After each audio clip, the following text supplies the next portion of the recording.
So, hello there, and welcome back to yet another Night of the Movies podcast. And in these podcasts, I talk all things movies and TV, and whatever I want, whenever I want. And in today's podcast, I'm reviewing Godzilla Minus One.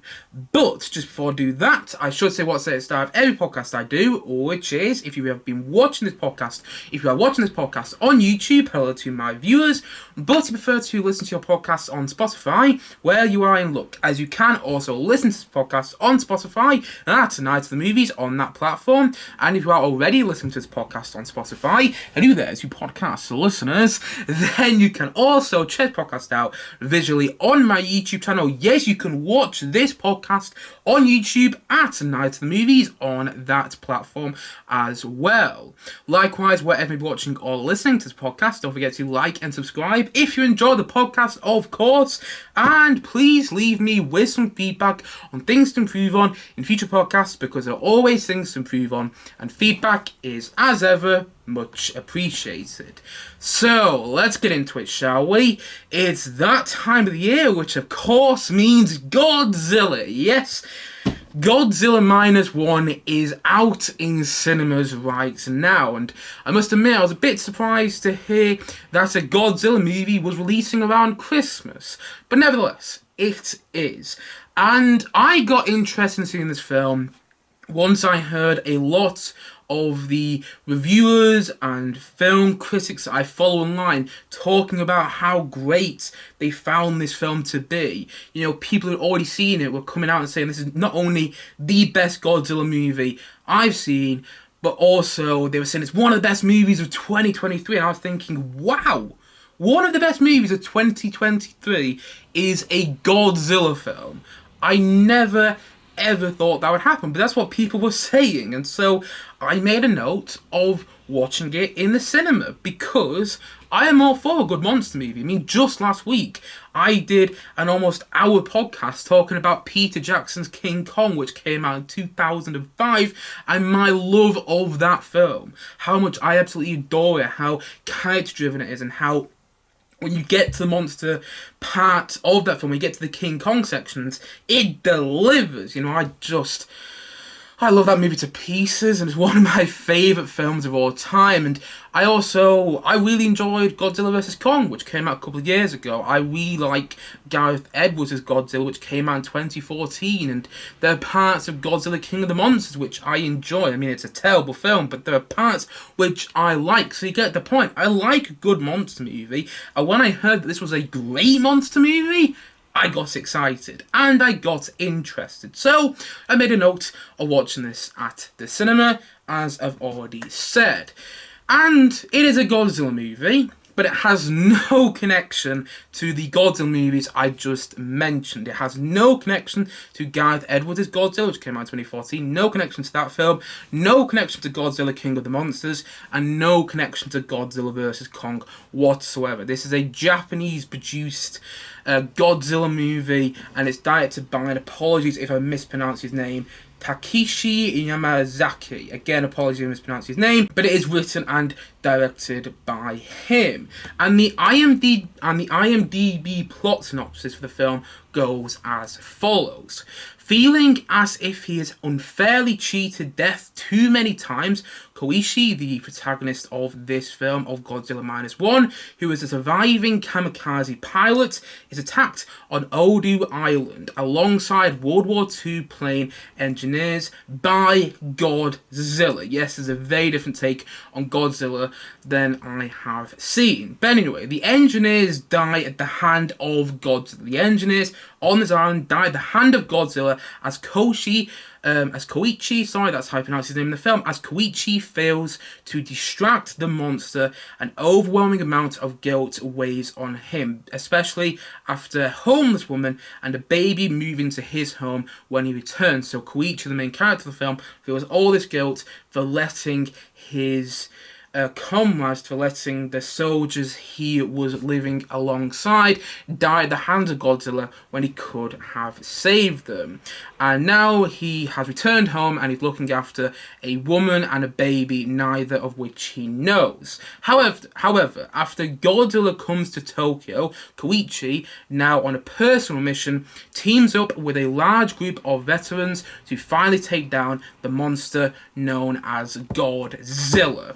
And that's pretty much all you need to know about the film. There's his main character called Koichi, and he ran into Godzilla early on in his life, and now he is suffering from this PTSD after facing off him from the first time and letting his fellow soldiers die because he didn't do what he should have done in that moment. He didn't try to shoot Godzilla down, and now he has got another chance to do that. And he feels more pressure to do that, especially after he's now looking after this woman and a baby. And honestly, I absolutely loved this film. I found it to be extraordinary. I have never really felt like this watching a monster movie ever before. I don't think it's the best monster movie of all time, but at the same time though, I think it might be the most emotionally riveting monster movie, because right from the get-go, you are aligned with Koichi, the main character, and you get invested in his story, and the way you see his story play out alongside all the Godzilla moments in the film is done so brilliantly, to the point that by the end of the film, I'm not going to spoil what happens, I'm not spoiling anything, but just thinking about it now gets me a bit teary-eyed. By the end of the film, I was almost crying in the cinema. I've never felt like that with a monster movie. It is fantastic. It's an absolutely fantastic film, and that's the thing.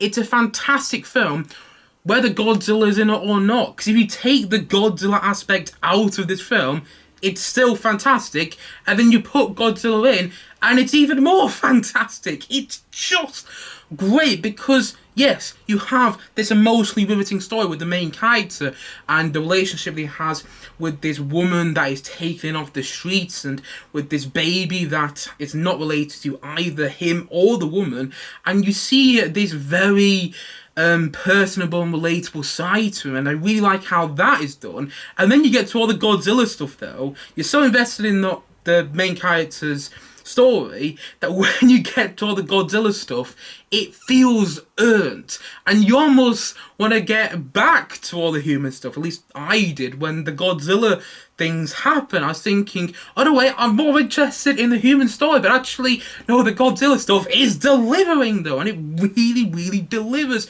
I was sat there in the cinema really feeling terrified during the Godzilla sequences, which I've never felt in a Godzilla movie beforehand. Whenever Godzilla shows up in one of the American produced Godzilla films like Gareth Edwards' Godzilla, or Godzilla King of the Monsters, or even Godzilla vs. Kong, you know, it's like, oh cool, it's Godzilla. You don't really get how terrifying he is though. You get that a little bit in Gareth Edwards' Godzilla, but not nearly as much as you get that in this film though. Whenever he's on screen, you get this pounding and dominant musical score playing in the background, which is really enforcing how terrifying this monster is. And the way all the Godzilla sequences are done, they're so edgy, suspenseful. You know, the proper nail-biting stuff, literally from the get-go, from the opening sequence when you see Godzilla, I was biting my nails in the cinema. I was like, oh my god, what's going to happen to these characters? Because of the way it was done. It was a bit out of the blue, like, I won't go into detail, but in the open sequence, what I remember, Godzilla literally just appear there in front of these Japanese soldiers, but at the same time, it's done so well, that opening sequence, that it makes you scared for Godzilla's reappearances, should I say, throughout the rest of the film. And the Godzilla sequences have this thrilling feel to them. They're exciting in the way you want them to be, but at the same time, they are terrifying. And they really make you frightened for the main characters and for the human characters that we follow throughout the film. And the performances are all very, very good, and the directing is done to a degree where it's not too extravagant. You know, there's not so many swooshing camera movements. I mean, there is one moment in the film when there is this swooshing camera movement of Mount Godzilla that's very memorable. But at the same time, though, it's not swooshing all the time. The camera isn't going from part to part. It's actually, I think the camera movement's more tamed down than I thought it was going to be. I don't mean that as a criticism, by the way. You know, the film is shot very much like it could be a World War II movie. That's the thing, it's shot like it could be a World War II movie, and you really feel that from the get-go, again, because the film is grounding itself so much in verisimilitude. And we don't know what word means, look it up, but the film is grounding itself so much in verisimilitude that by the time all the Godzilla stuff happens, it's directed and it's narratively done in such a way that it is believable. Even though Godzilla himself actually looks a bit... it looks a bit... I don't know what the word I'm trying to get to here. It doesn't look... Even so, Godzilla himself doesn't look real in this film, because in the end, it's Godzilla. It's just this giant dragon-like creature. It's this huge dragon-like creature. Even so, Godzilla itself doesn't look that real. It's believable whenever he's on screen, though. Whenever Godzilla's on screen, you feel like this could actually happen. You feel like if Godzilla was actually a real thing, this is what it would be like when Godzilla would terrorize Tokyo, when he would take down all these buildings. This is what it would feel like, and I think one of the reasons, I think the biggest reason actually that it feels like that, I think the two biggest reasons that the film is so believable is because of the writing and the directing, which is from Takashi Yamazaki. Again, apologies if I'm mispronouncing his name, but he deserves all the credit in the world for directing this movie in such a way that makes it believable, so that you buy into all the Godzilla stuff, and in a way that makes the film so emotionally affecting. Because if you don't care about the main character, if you don't care about Koichi, then a lot of the film falls apart. But the thing is, the film makes you care about Koichi, and it makes you care about his character. And just one of the lines in the film that really got to me was, "My war isn't over yet." He says that to one of the veterans he's fighting alongside when they're getting ready to take down Godzilla. He says that, and that really hit me. I was like, wow. What a powerful line said in this film, and it is probably the best Godzilla movie. Oh no, it's not probably. It's definitely the best Godzilla movie I've seen. Again, I enjoy Godzilla King of the Monsters. I think it's got some good parts. Godzilla vs. Kong has some good Godzilla elements to it, and so does Gareth Edwards' Godzilla. But this is definitely the best Godzilla movie I have seen. It's just remarkable and extraordinary how this film gets you invested in what's going on and makes it all believable. I do have some nitpicks here and there. Like, I think the build-up to Godzilla coming to Tokyo and coming to Ginza, I think that's what the city's called that he comes to take down. I think that the section with Godzilla coming to Tokyo, coming to take down this city, could have had more build-up. The first time you see him tearing down the city, it could have had more build-up to it. Same with the opening. There could have been more build-up to Godzilla appearing on screen, because when he does appear, they're like, oh, I've heard about this before. Look, it's Godzilla. That's Godzilla. There's no sort of, oh, we don't know what that is. There's no sort of dark wonder to what's going on when you see Godzilla in the opening scene in the film. I was like, oh, I've heard about this before. It's Godzilla. Let's try and kill him. That's literally what happens in the opening sequence from what I remember. And I felt there could have been more build up there and more sort of dark wonder. It's like, what the hell is that? I've never seen anything like it. And you do get a bit of that, but not necessarily as much as I would have liked there to be. Again, I would like there to be a bit build up. And I can see why some people might say the first hour of the film is a bit slow. So the first hour to, 90 minutes of the film is slow. That being said, I would disagree with them. I don't think the first hour is slow. I think it does this superb job at letting you live in the world of Koichi, letting you live in the world of Tokyo of Ginza, which is a city where I think the film is set, if I remember correctly, letting you live in this world, in this post World War II city that has been taken down because of World War II, and let you live in this world. That's what the film does a really good job of. Letting you live in this world with these characters and getting to know these characters and see what their lives are like and see how their lives have been affected after the events of World War II. And I think the film is, again, remarkable for doing that. Remarkable for letting us live in this world. That's one of the things I love about the best monster movies, when you live in this world, where you get to see what the human characters do from day-to-day lives. And I think, the film does a really great job at getting you invested in the main character's story, and at the same time now making the story compelling and making it engaging, so by the time you get to all the Godzilla stuff, it feels earned, and it's narratively and emotionally driven, because you care about the characters, you care what's actually going to happen you care what's actually going to happen to them, which is more than I can say for any Godzilla movie that I can think of. Any Godzilla movie that I can think of. Plus, the musical score, which is one thing I haven't really, I've touched on a little bit, but I haven't touched on loads, is very, very good. It's from Naoki Sato. Apologies if I'm mispronouncing their name, but they do a very good job at the musical score. They do a very good job of composing the musical score and encapsulating the horror and dominance of Godzilla. You could just listen to the Godzilla suites on the score on Spotify without having seen the film, and you would feel the essence of Godzilla through the musical score. You would feel that, and at the same time the musical score does this brilliant job at heightening emotion. And I had heard from some people that maybe the musical score was used a bit too much in parts, and the same themes were used a bit too many times and everything like that, but I would disagree. I think, yes, the musical score is simple, but I also think that sometimes the most simplest of music is also the most effective. And I think you really get that in this film. I think the musical score is simple, and I don't think there's too much going on in the musical score itself, but I also think that's what makes it so effective, because it builds up into the point that when it's on screen, that musical score is like boom, boom, boom, boom. It's just, it's brilliant. That musical score, it's horrifying, and it's heightening emotion at the same time in the way you want, in the way a Godzilla musical score should be doing. I really love the musical score.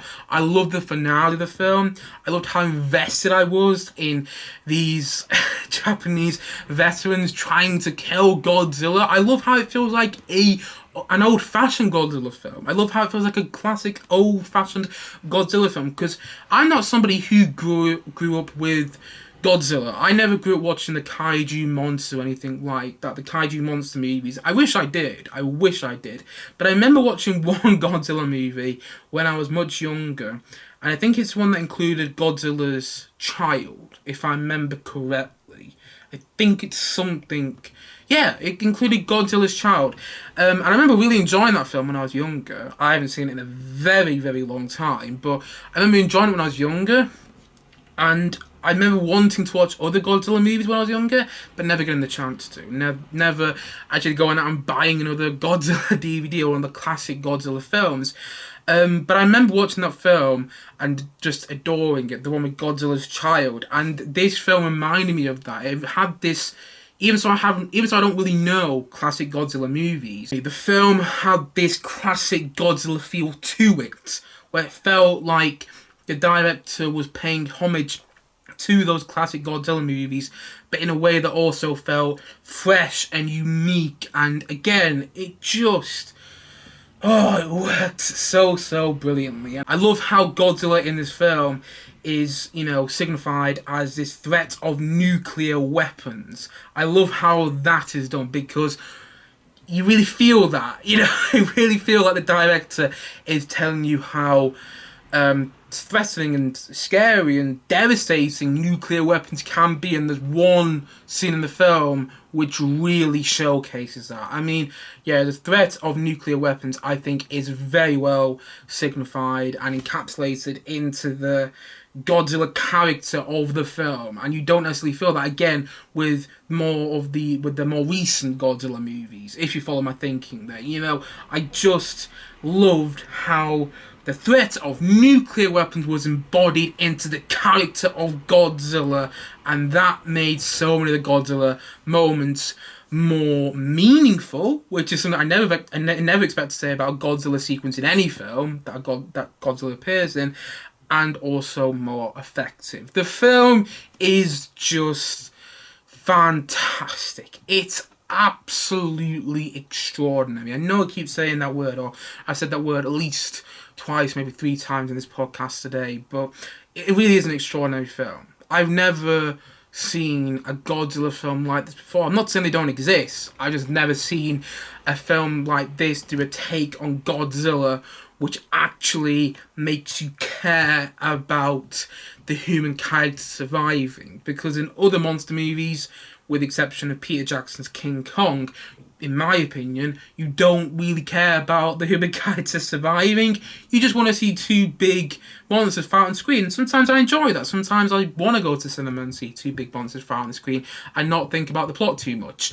But here, the plot is well thought out, it's well structured, the story is compelling, the characters are compelling, the main character storyline, you get invested in the central couple's storyline and that love story, which is so...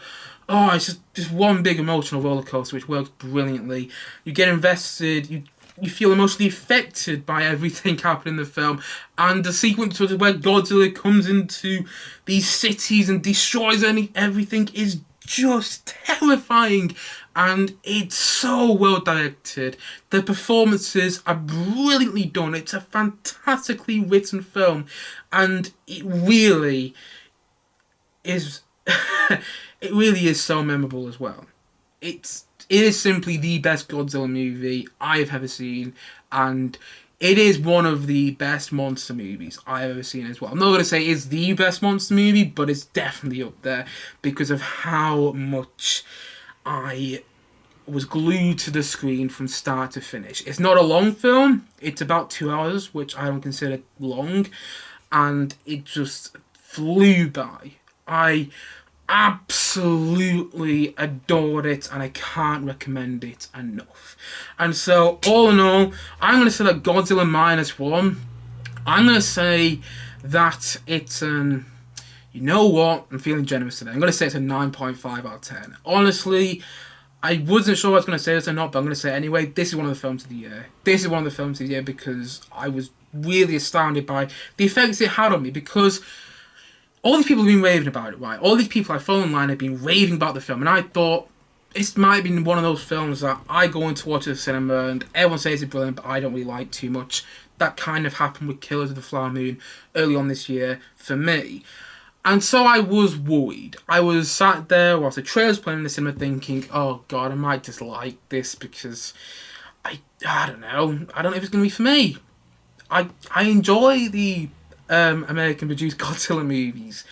This one, I don't know whether it would be my cup of tea. This is definitely my cup of tea. I want to see more Godzilla movies like this. It's actually inspired me to, over the Christmas period, if I get a chance, watch some of those classic Godzilla films, because I know people hold them so dear to their heart and everything like that. And this film, I have a lot of affection for, so maybe I will go and do that. Maybe I will go and check out those older Godzilla movies. So this Godzilla film has inspired me to do that. I must admit, I don't quite understand why this film is called Godzilla Minus One.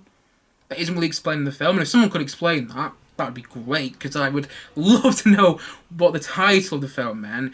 But again, I have my nitpicks with it here and there. I think some of the Godzilla sequences could have had more build up to them, or maybe I didn't quite get the build up, and I can see why some people might find the first hour of the film slow, although I didn't really find it slow. I can see why some people might, though. But I mean, nevertheless, it's just a phenomenal film, and if you're a fan of monster movies, I would definitely recommend this. If you're not a fan of monster movies, I would also recommend this film because it is emotionally effective, it's compelling, it's well written, it's well directed, the Godzilla sequences deliver, and you get invested into the main character's story. You actually care about the characters, and it's oh god, it's absolutely incredible. It's one of the best movies of 2023 for certain. And so, all in all, you get the point. I love this film. I think it's the best Godzilla movie I have seen as of yet.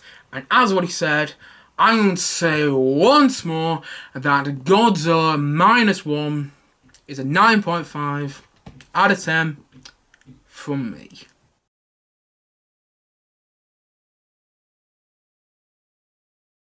Anyway guys, that's it for today's podcast. So if you have seen Godzilla Minus One, please let me know your thoughts on it in the comment section below. Maybe you weren't that big on the film, and if you weren't, that's completely fair. Or maybe you absolutely loved the film like I did. Whatever your thoughts are on Godzilla Minus One, please let me know in the comment section below. And if you haven't yet, and as always, thank you for watching or listening to this podcast. And if you haven't yet, please do click down below and like and subscribe on this podcast. And look forward to many more podcasts coming very, very soon on this channel. As already said, thank you as always for watching or listening to the podcast, and I suppose this is it. So I will see you guys again soon, but bye for now. Bye!